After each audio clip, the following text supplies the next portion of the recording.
그럼 지금부터 본격적인 논의의 장을 펼쳐보도록 하죠. 2022 서울 미래 컨퍼런스 함께하고 계시고요. 먼저 기조 강연으로 문을 열어볼까 합니다. 이번 컨퍼런스의 주제는 이 경계 너머 미지에서 미지로인데요. 이 주제에 걸맞는 인사이트를 전해주실 분을 먼저 첫 번째 기조 강연자로 소개해드리도록 하겠습니다. 이론 물리학자이시고요. 이 복잡계 과학의 대가이기도 하시죠. 제프리 웨스트 교수님께서 오늘 첫 번째 기조 강연 함께 해주시겠는데요. 이 산타페 연구소 특훈 교수이자 그리고 전 산타페 연구소장을 지내셨고요. 타임지에서 선정한 세계에서 가장 영향력 있는 100인에 선정되기도 하셨습니다. 자, 오늘은 지구의 미래, 우리의 미래에 대해서 이야기를 해주신다고 하는데요. 이 생명체와 도시, 기업의 삶과 성장, 죽음, 그리고 지속 가능성이라는 주제로 함께 해주시겠습니다. 자, 교수님을 단상으로 모시겠습니다. 여러분, 큰 박수로 환영해 주시기 바랍니다.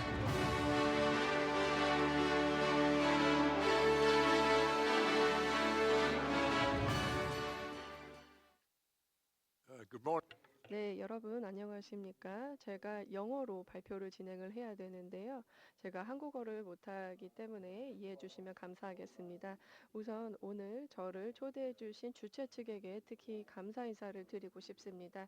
여러분들과 함께 할 수 있게 돼서 매우 기쁘게 생각합니다. 왜냐하면 저의 열정을 가지고 있는 분야 중 하나가 바로 지구의 미래에 대해서 생각하는 것이기 때문입니다. 제 발표의 주제와 같습니다.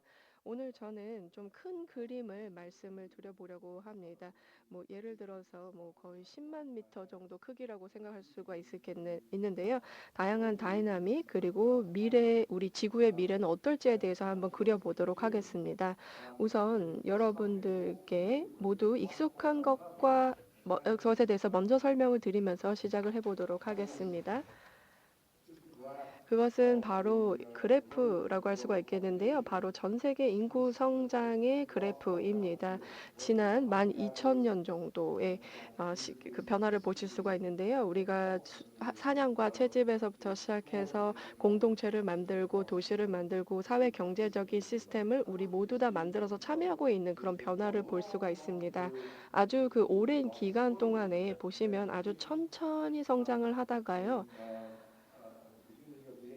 거의 18세기 초부터 보시면 산업혁명이 발생하게 되고 그리고 또한 화석연료를 사용하게 되면서 발명과 개발이 이루어지게 되었습니다. 자유시장과 또 기업가 정신 그리고 또 자본주의가 시작이 되면서 이제 기본적으로 보시면 굉장히 급격하게 성장한 것을 보실 수가 있습니다.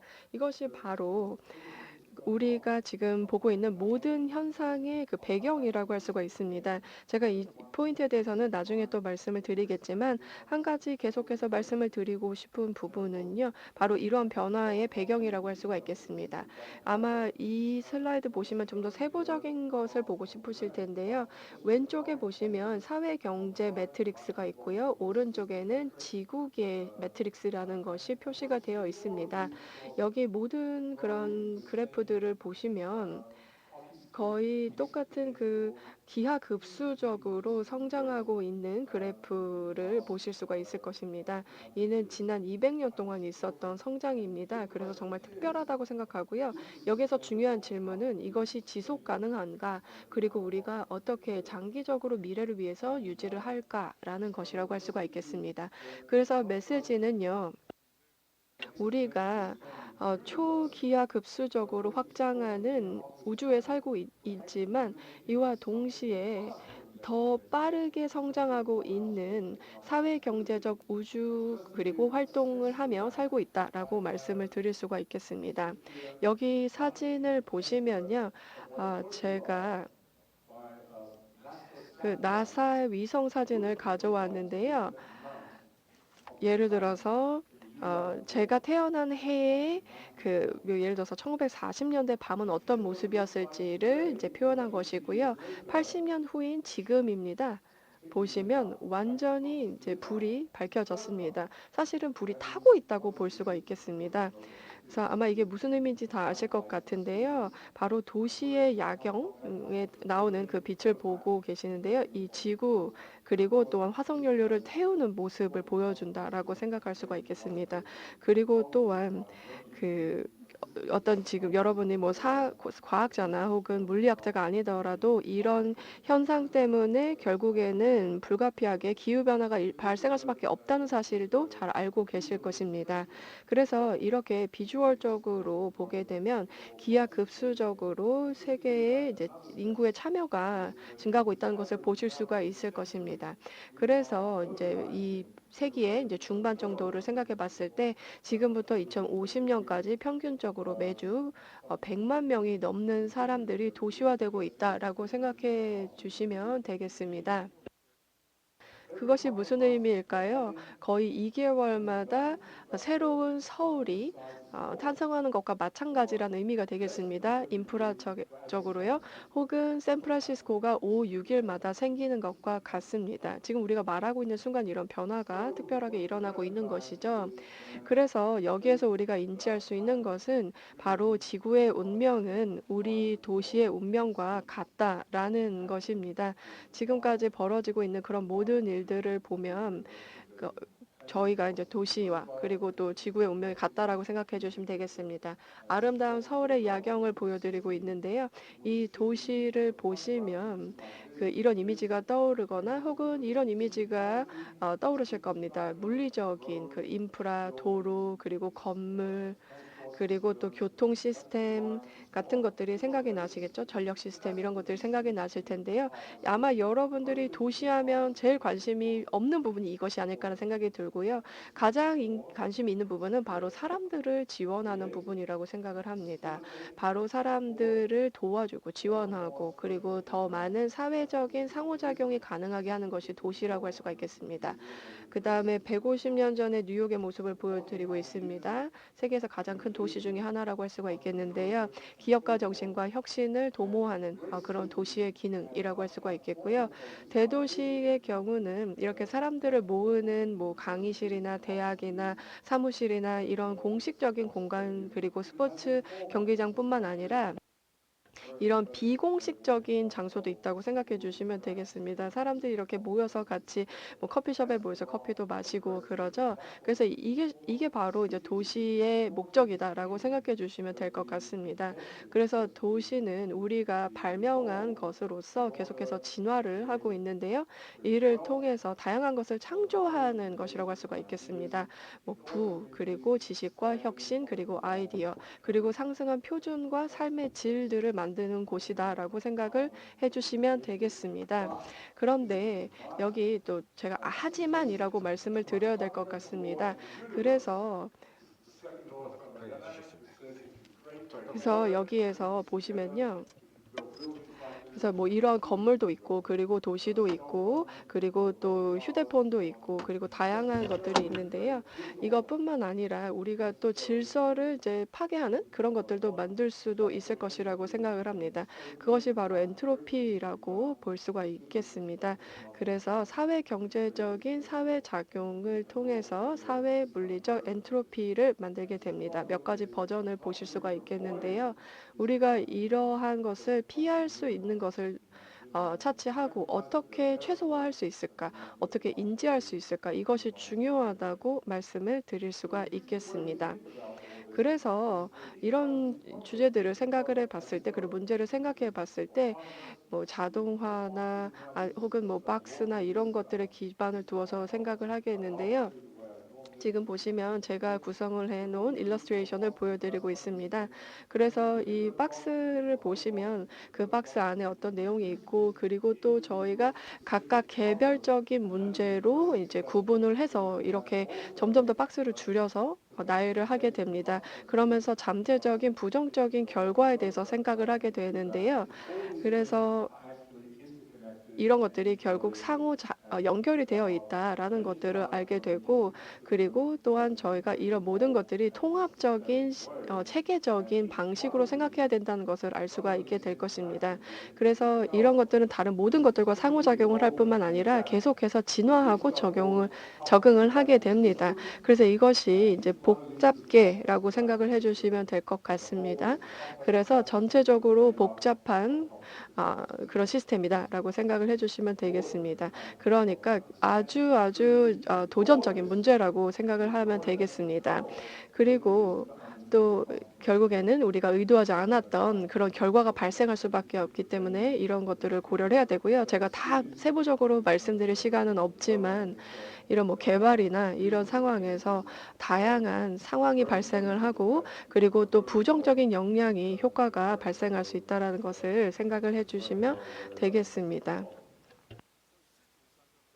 그래서 도시에 대해서 먼저 말씀을 드리고요. 그 다음에 제가 조금 이제 각도를 바꿔서 그 생명이나 혹은 그 바이올로지에 대해서 말씀을 드리고, 전체적인 지구에 대해서 이제 미래의 생각에 대해서 말씀을 드리겠습니다. 그래서 이 복합적인 적응 시스템 혹은 복잡계라고 하는 것은요, 이제 도시는 전형적인 복잡계라고 말씀을 드릴 수가 있겠습니다. 그래서 큰 그림을 보면요, 서로 통합되어 있고, 그리고 또 연결이 되어 있고요. 그리고 또 물리적으로 인프라와, 제가 여기 보시면 대사를 적었고요. 그 다음에 에너지와 자원, 인프라 이런 것들이 연결이 되어 있습니다. 그리고 또 다른 면에서는 정보가 교류가 되고 있습니다. 그래서 뭐 여러 가지 요소 간에 정보 교류가 있다고 생각을 해주시면 되겠습니다. 뭐 사람들에 대해서요. 예를 들어서 뭐 유전체학이나 DNA 이런 것들이 있겠죠. 그리고 또 혁신과 아이디어 같은 것들이 계속해서 성장을 하게 됩니다. 그리고 이것뿐만 아니라 또 어떻게 이제 작동을 하는지를 알아야 되겠죠. 바로 네트워크가 다양하게 존재하는 것을 말씀을 드리겠습니다. 아마 좀 익숙하실 것 같은데요. 우리가 알고 있는 그 도시의 네트워크를 보여드리고 있습니다. 예를 들어서 네트워크가 이렇게 공급이 되고, 그리고 아래쪽 왼쪽을 보시면요. 이게 강이 아니라 어떤 네트워크이냐면요. 바로 트럭 교통 수송량을 보여주는 네트워크입니다. 그래서 텍사스부터 시작하는 네트워크라고 봐주시면 되겠는데요.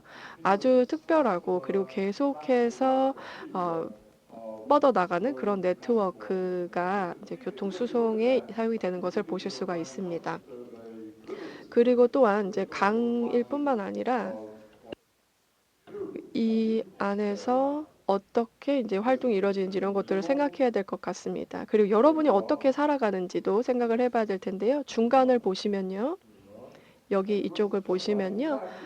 사실 그냥 이런 모습으로 이제 구성이 되어 있습니다. 그런데 이 바이올로지는 사실 뭐 예를 들어서 그런 현미경 수준에서부터 시작해서 모든 오르가니즘까지 마이크로스코피까지, 그러니까 거시적인 것부터 위세적인 것까지 전부 다 이제 이런 네트워크로 구조가 되어 있고요. 그리고 이 네트워크의 그런 구조들, 그리고 또 이제 수학과 그리고 물리와 이런 것들이 아마 좀 놀라운 결과를 여러분들께 말씀을 드릴 수 있을 것 같습니다. 아주 극적으로 스케일링을 할 수 있는 그런 것들에 대해서 조금 이따 말씀을 드리겠지만, 그런 것까지 연결이 됩니다. 그래서 정말 그러니까 다양성을 가지고 있는 그런 아이디어라고 할 수가 있겠습니다. 그래서 모든 것들이 이렇게 그 어떤 그 사건들이 이제 다 연결이 되어 있다라고 말씀을 드릴 수가 있겠습니다. 그래서 이제 물리와 수학 같은 경우로 생각을 해보시면요. 일단은 그 Y축 같은 경우에는 대사율이라고 생각해 주시면 되겠습니다. 생존을 위해서 필요한 뭐 예를 들어서 식품의 양이라든지 얼만큼의 에너지가 있어야만 뭐 기업이든 도시든 혹은 국가든 유지할 수 있는지, 오르가니즘이든지 유지할 수 있는지를 보여주고 있습니다. 그 다음에 체질량을 지금 X축에 적었는데요. 그래서 여러분들이 뭐 예를 들어서 뭐 0.01부터 0.1, 10 이런 식으로 지금 체질량을 계산을 하고 있고요. 여기에서 예측을 할 수 있는 것은 바로 이제 경사가 이렇게 지금 보시는 것처럼 되어 있는 이제 직선이 이제 발생한다는 것을 아실 수가 있겠습니다.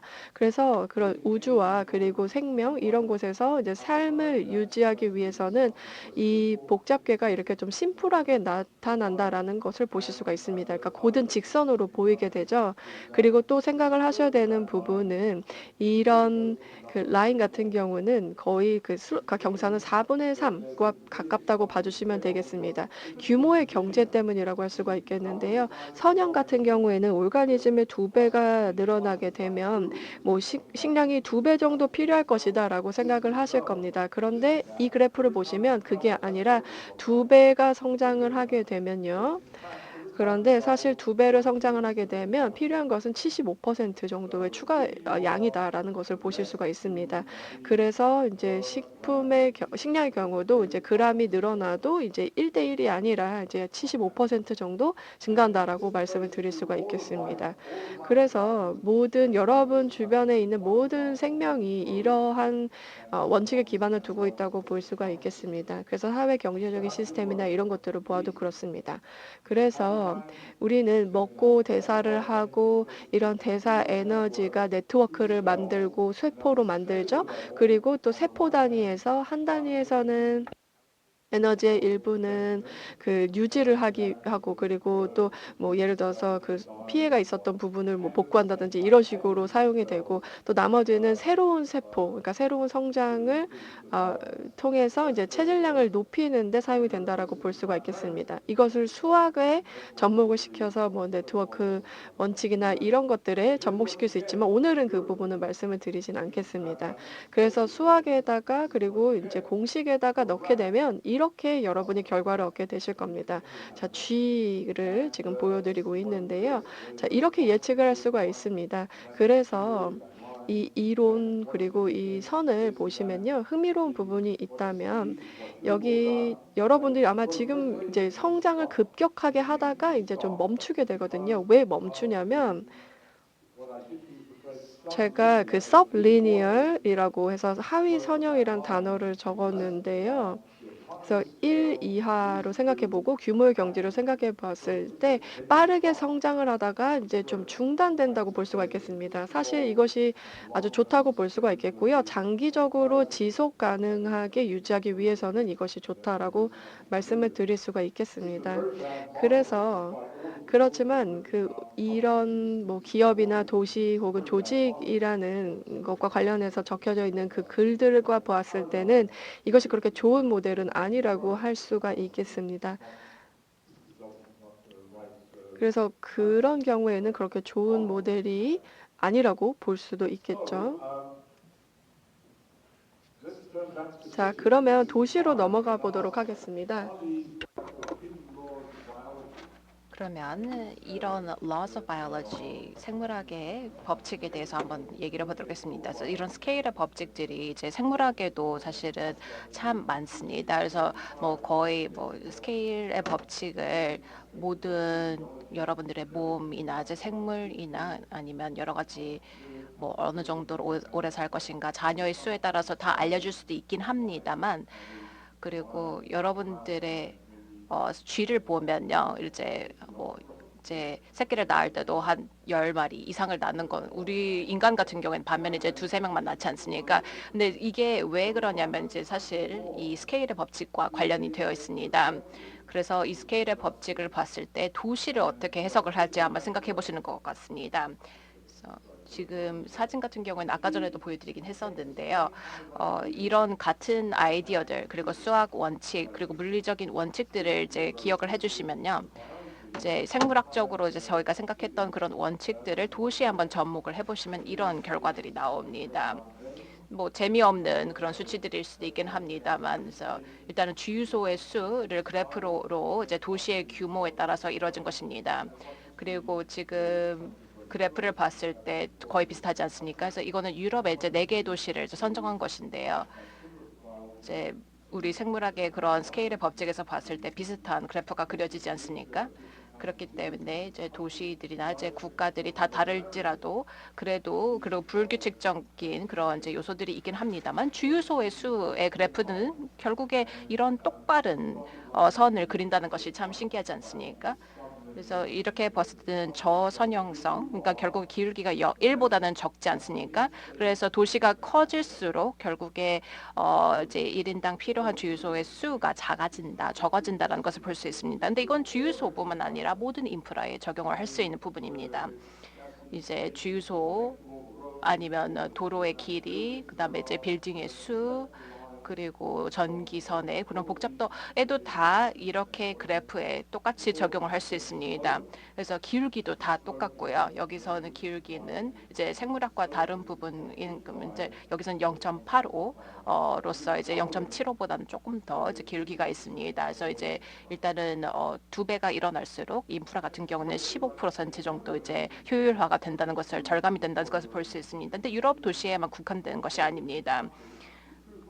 사실 모든 국가 그리고 모든 도시에도 사실 적용할 수 있는 것입니다. 아시아든 그리고 라틴 아메리카 그리고 호주 등의 어느 국가든 다 똑같은 그런 그래프가 그려진다는 것.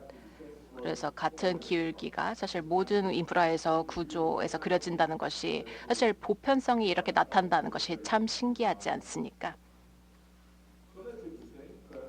네. 그러면 이런 재밌는 그런 그래프도 보여드렸고, 여기서 제가 강조를 하고 싶었던 부분이 있었습니다. 인프라가 이제 적어질수록, 그리고 도시의 규모가 커질수록, 결국에 엔트로피, 그리고 이런 탄소를 배출이 적어진다라는 것을 볼 수 있습니다. 그래서 지금 그래프를 보시면요, 이 기울기 같은 경우에는 이제 저선형이기 때문에 1보다 적지 않습니까? 그래서 도시가 이제 더 대도시일수록 결국에 per capita 1인당 이제 배출하는 그런 탄소의 배출량이 더 적어진다. 그래서 더 효율적이다. 그리고 이제 친환경적으로 일단은 변한다라는 것을 볼 수 있습니다. 근데 이제 사실 이것보다 더 재밌는 제가 흥미가 더 있는 부분 같은 경우에 이제 이런 물리적인 부분들뿐만 아니라 이런 사회적 안정 그런 이제 사회적 네트워크라고 볼 수 있습니다. 도시라는 곳은 여러분들이 다 같이 이제 관계를 맺고 네트워킹을 하는 그런 장소이지 않습니까? 그래서 새로운 혁신이나 아이디어를 교환하는 장소입니다. 그래서 이런 소셜 네트워크로 인해서 이루어지고 있습니다. 그래서 이 그래프를 통해서 사람들이 각각의 이제 하나의 노드라고 볼 수 있고 이렇게 어떤 식으로 관계를 맺고 그다음에 관계를 결국에 상호 교환을 하는가를 나타내는 그래프라고 볼 수 있겠습니다. 소셜 네트워크에서 또 재밌는 부분은 이제 생물학적인 그런 네트워크가 좀 다른 부분이 있을 수 있습니다. 일단 첫 번째 이런 네트워크는 모듈화가 되어 있습니다. 그러니까 이렇게 생겼을 뿐만 아니라 그룹으로 이제 이루어져 있다는 것은 가족, 부서 그리고 그룹 등등의 이런 되게 좀 소규모의 다리들이 있지 않습니까? 그리고 이런 구조들은 사실은 계속 반복적으로 이제 이루어지고 있습니다. 그리고 그뿐만 아니라 그리고 지금 이런 그런 소셜 네트워크의 사진을 보시면 사실 착각을 할 수 있습니다. 약간 우주의 그런 사진이 연상이 되지 않습니까? 근데 그렇지 않고 좀 더 자세하게 보시면 이 사람들 하나의 노드 하나하나가 결국에는 물리적으로 어느 장소에 이제 위치를 해야 됩니다. 그게 집이든 뭐 부엌이든 그리고 지금 컨퍼런스이든 사실 그리고 이동을 A에서 B로 이제 하셔야 되고 뭐 학교든 그다음에 이제 회사에 출근을 다들 하셔야 되지 않습니까? 그렇기 때문에 이제 노드들이 사실 정지해 있지 않고 계속 이제 움직인다. 그리고 계속 이렇게 계속 운동을 한다는 것이 사실 착각을 하시면 안 됩니다. 그래서 물리적인 네트워크 그리고 소셜 네트워크를 봤을 때 이제 다 접목된다라는 것을 한번 다시 강조를 드리고 싶습니다. 이 사진은 아까 전에도 보여드렸는데요. 지금 가운데 사진 같은 경우에는 사실 그리고 오늘의 이제 좌담에서 이제 이루어졌으면 좋겠는데요. 이제 여기서 참가하신 분들이 정말 적극적으로 서로 이제 질문을 했으면 좋겠습니다. A하고 B 그리고 A 이런 식으로 서로 답변을 하다면 결국에 아이디어들이 이제 만들어지지 않습니까? 그리고 이렇게 긍정적인 피드백을 서로 주고받으면 결국에 모든 아이디어들이 이제 만들어집니다. 그래서 뭐 그 그룹 내에서는 굉장히 중요한 그런 아이디어들이겠지만 그래도 이 다이나믹 자체가 어떻게 보면 이제 양자 물리학 그리고 이제 상대성 물리 그리고 아마존과 그리고 MS사와 현대와 같은 이런 선진적인 기업을 만드는 그런 다이나믹 원칙이다 그런 규칙이다라고 생각하시면 될 것 같습니다. 그래서 도시의 역학에서도 이런 구조들을 다 띄고 있다 보편적인 그런 규칙이 있다라고 다시 강조를 드리고 싶었습니다. 네, 지금 다시 이제 이 소셜 네트워크의 긍정적인 피드백의 원리를 생각했을 때 결국에 이제 규모의 경제학을 봤을 때 더 커질수록 규모가 커질수록 1인당 사실 더 효율적으로 변하는 게 아니라 결국에 1인당 더 많아진다. 그래서 아이디어, 그다음에 인터랙션 등이 더 많아지는 것. 그래서 이런 super linear scaling이라고 얘기를 하겠습니다. 그래서 이런 고선형 구조라고 얘기를 하겠습니다. 근데 아까 전에 제가 사실 생물학 쪽에서 강조를 했던 부분, 이제 커질수록 이제 성장세가 둔화되고 그다음에 이제 예를 들어서 쥐 같은 경우에 이제 2, 3년 정도 일하고 그다음에 이제 코끼리 같은 경우는 80년 정도 이제 생명을 유지하지 않습니까? 이제 커질수록 일단은 느려진다. 그런데 이런 게 꼭 사회적으로는 이 원칙이 그대로 적용될 수 없습니다. 그래서 커질수록 더 빨라진다는 그런 이제 좀 다른 관계가 있습니다. 그래서 삶의 속도, 이제 대도시라는 서울이라는 곳에서는 훨씬 더 빠르게 느껴질 수 있습니다. 그래서 더 작은 도시를 생각해 볼까요? 근데 어쨌든 그런 작은 도시나에 비해서 대도시 서울 같은 경우에는 훨씬 더 삶의 속도가 빠를 수밖에 없습니다. 뉴욕 같은 대도시도 비교를 했을 때 제가 사는 그래서 산타페라는 작은 지역과 비교했을 때는 사람들이 훨씬 더 빠른 속도로 살고 있지 않습니까? 그래서 이거를 수치화해서 보여드리겠습니다. 지금 그래프가 이제 뭐 2, 30개를 보여드릴 수도 있습니다만 그것을 좀 추려서 일단은 보여드리겠습니다. 그래서 여기서 보시면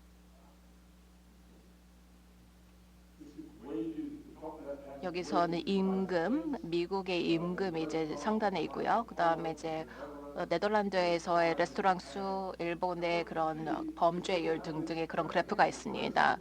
그래서 어떻게 보면 이제 선형적으로 봤을 때 이제 로그 지수가 있지 않습니까? 저 10씩 이렇게 늘어나는 것을 보실 수 있고요. 그리고 이제 다른 국가이고 다른 범위이긴 합니다만 그래도 같은 기울기를 나타나는 것이 여기서 이제 보편적인 원칙이라고 볼 수 있겠습니다. 네, 이제 이거를 다시 좀 설명을 드리겠습니다.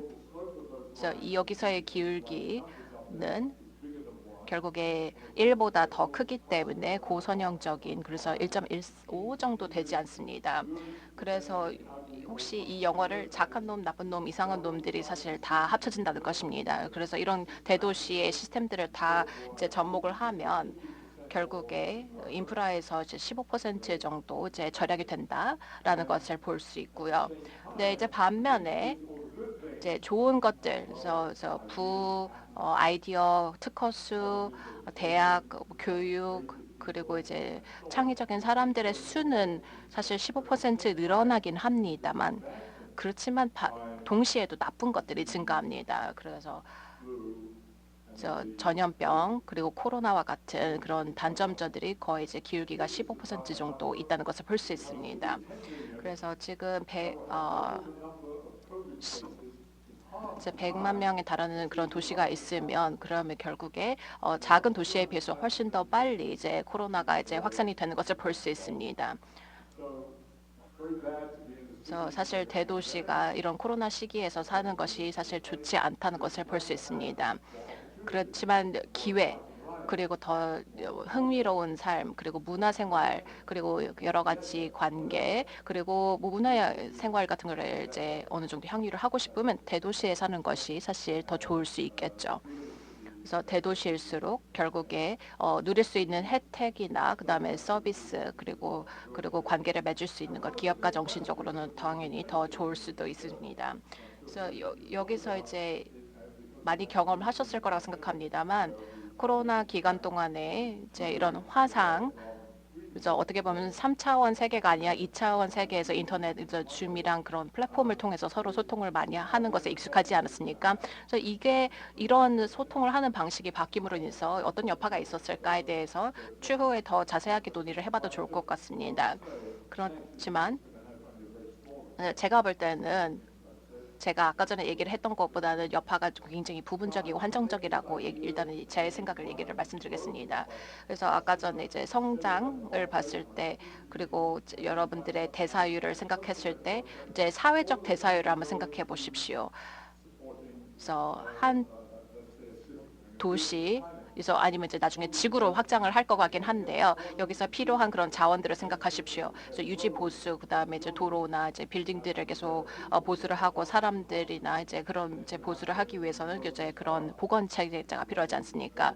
그리고 이제 새로운 곳들을 이제 계속 개발을 하고 등등 이제 있지 않습니까? 이것을 이제 수치화를 해보는 것입니다. 그래서 매우 복잡하게 생각을 하실 수도 있긴 합니다만 그래도 이제 생물학적으로 봤을 때는 이런 어떻게 보면 그런 신진 대사율 같은 경우는 기울기가 일단은 1보다 적기 때문에 저선형성이고 그 다음에 이제 나중에 성장세가 둔화되는 것을 보지 않았습니까? 하지만 반면에 사회적으로 봤을 때는 그렇지 않습니다. 그래서 이런 사회적인 대사율을 봤을 때 오히려 이렇게 올라간다. 그래서 결국에는 폭발적인 성장세를 보여주는 것이 참 희소식이지 않습니까?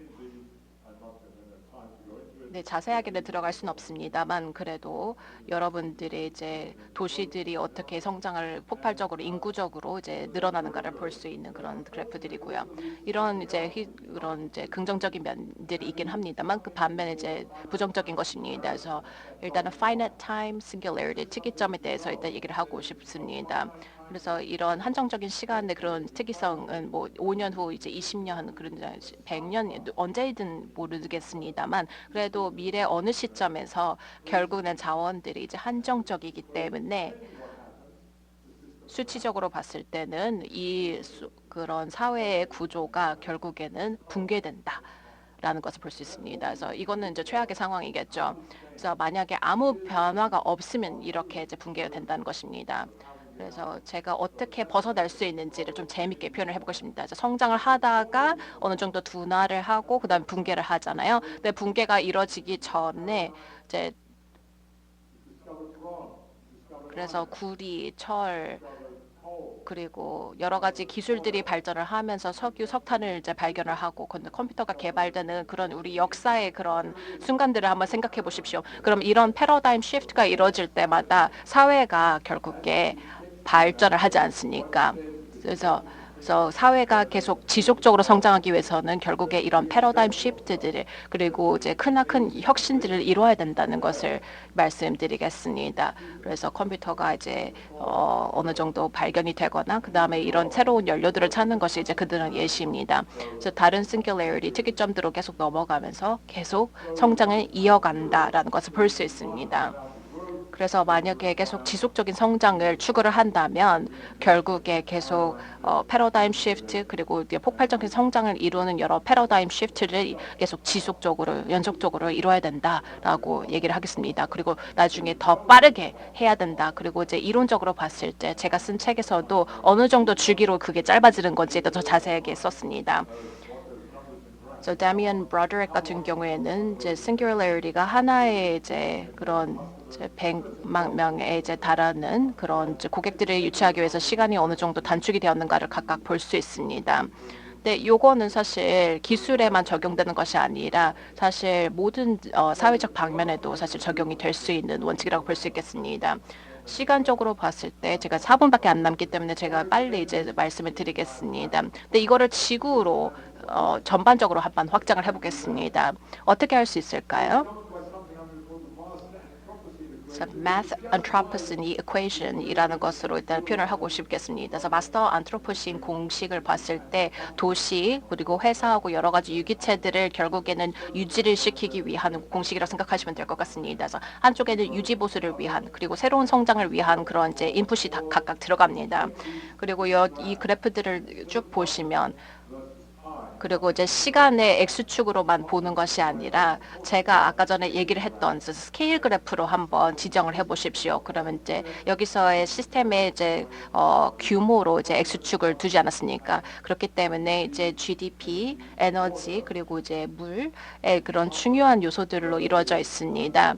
그래서 이것과 그다음에 이제 인구의 규모의 X축이랑 비교를 했을 때 결국엔 스케일이 계속 이렇게 일직선상을 이룬다는 것을 그래서 선형적인 그런 구조를 따른다는 것을 볼 수 있습니다. 그래서 저희들의 사회적인 그런 대사율 그리고 여러분들의 신진 대사율 여기서 앉아 계시고 제가 저의 강의를 듣는 것 같은 경우에는 100와트 정도를 지금 소비를 하고 계십니다.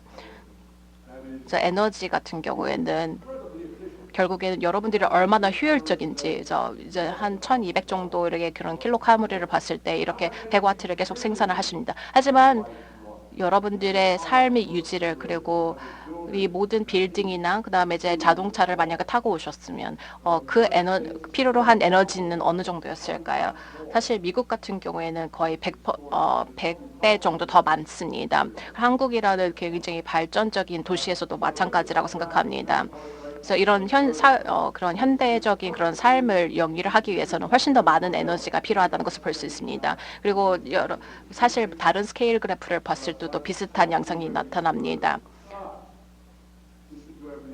그래서 지금 이제 저희 사회적인 그런 관계를 봤을 때 다른 동물에 비해서 저희들이 얼마나 필요한지를 한번 비교를 해보겠습니다. 지금 고릴라에 비했을 때는 우리가 한 3만 킬로그램의 고릴라처럼 결국에 같은 열량을 필요로 한다는 것을 볼 수 있습니다. 그리고 한 명의 사람이 12마리의 그런 코끼리와 거의 비슷한 에너지가 필요하다는 것을 볼 수 있습니다. 그래서 결국에 모든 한 사람이 사용하는 에너지가 결국에 이제 12마리의 그런 코끼리라고 볼 수 있습니다. 그래서 지금 8억 명, 그다음 10억 명에 달하는 인구수를 생각했을 때 큰 에너지가 필요하다는 것을 볼 수 있겠죠. 지금 곧 마무리를 드리겠습니다. 이 이론을 좀 정리를 해보겠습니다. 이 singularity, 이 특이점을 저희들이 계속 성장을 하기 위해서는 극도로 피해야 되지 않습니까? 근데 이런 수치들 그리고 이 로그 지수랑 이제 각각 비교를 해보면 되겠습니다. 기술적으로 좀 들어가는 거긴 합니다만 그래도 이제 선형적인 구조를 이루는 것이 사실 중요합니다. 데이터를 봤을 때도 여기서도 선형적인 구조를 나타나고 있습니다만 끊기는 그런 장소가 있습니다. 저희 삶에서 제가 살아있는 동안에는 이런 게 끊기는 순간이 있었습니다. 아마 여러분들이 태어나기 바로 직전이었을지도 모르겠습니다. 그래서 1975년에 일단은 이 전환이 이루어졌습니다. 이게 무엇이었을까요? 한번 생각해 보시겠어요? 그래서 글로벌화의 시작이냐라는 생각이 들 수도 있고요. 아니면 여러 뭐 유동 파동 같은 것도 이제 생각을 하실 수 있습니다만 이제 사실 1975년에 이제 이런 특이점을 이루는 그런 사건이 있었는데요. 어쨌든 특이점을 일단은 피하기 위해서 이제 계속 노력을 해야 된다라는 측면에서 어떻게 할 수 있냐라고 이제 얘기를 하겠습니다. 그래서 제가 어떤 얘기를 했는지 좀 다시 요약을 해드리자면 이런 사회적인 관계는 결국에 이제 규모가 커질수록 더 효율적으로 이제 돌아간다 이런 이제 그런 저선형적인 구조도 있고요.